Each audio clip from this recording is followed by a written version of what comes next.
यावर्षी हनुमान जयंतीच्या दिवशी एक अद्भुत योग जुळून आलेला आहे। शनिवार आणि मंगळवार हे हनुमानजींना समर्पित आहेत। शनिवार तर आपण हनुमानजींचा वार म्हणूनच ओळखतो, तर यंदा 12 एप्रिल शनिवारी हनुमान जयंती आलेली आहे।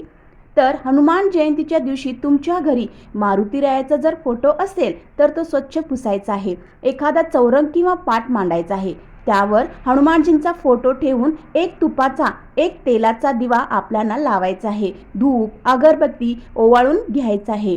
फुलं हार अर्पण करायचं आहे आणि आवर्जून या दिवशी मारुतीरायांना गुळ आणि फुटाण्याचा नैवेद्य दाखवायचा आहे। भक्त हो, ते नैवेद्य जर शक्य नसेल तर बुंदीच्या लाडवाचा नैवेद्य सुद्धा आपण अर्पण करू शकता। आणि हो, जर काही नैवेद्य तुम्ही दाखवणार आहात तर तो स्वतःच्या हाताने बनवण्याचा प्रयत्न करा। यामागे देखील एक कारण आहे। असं म्हटलं जातं, जेव्हा कोणत्याही देवासाठी आपण आपल्या हाताने नैवेद्य बनवतो, त्याच्यासाठी कोणते पदार्थ बनवतो, तर आपल्या हातातील जे दुर्भाग्य असतं ना, ते सौभाग्यामध्ये बदलतं। आपल्या हातावरच्या ज्या दुर्भाग्याच्या रेखा आहेत त्या सौभाग्यामध्ये बदलतात, असा एक भाव आहे। त्यामुळे कमीत कमी देवासाठी तरी जो आपण नैवेद्य बनवतो ना, तो आपल्या स्वतःच्या हाताने बनवण्याचा प्रयत्न करायचा आहे। हनुमान जयंतीच्या दिवशी आवर्जून 11 वेळा मारुती स्तोत्राचं पठण करायचं आहे। याचबरोबर 11 वेळा हनुमान चालीसा ऐकायचा आहे किंवा म्हणायचं आहे। शक्य झालं तर भक्त हो, सुंदर कांडचा सुद्धा तुम्ही पाठ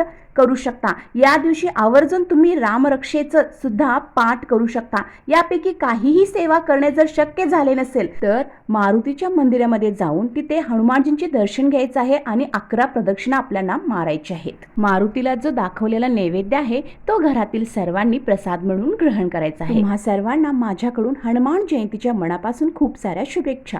व्हिडिओ जर आवडला असेल तर लाईक शेअर सबस्क्राईब करायला विसरू नका। श्री स्वामी समर्थ।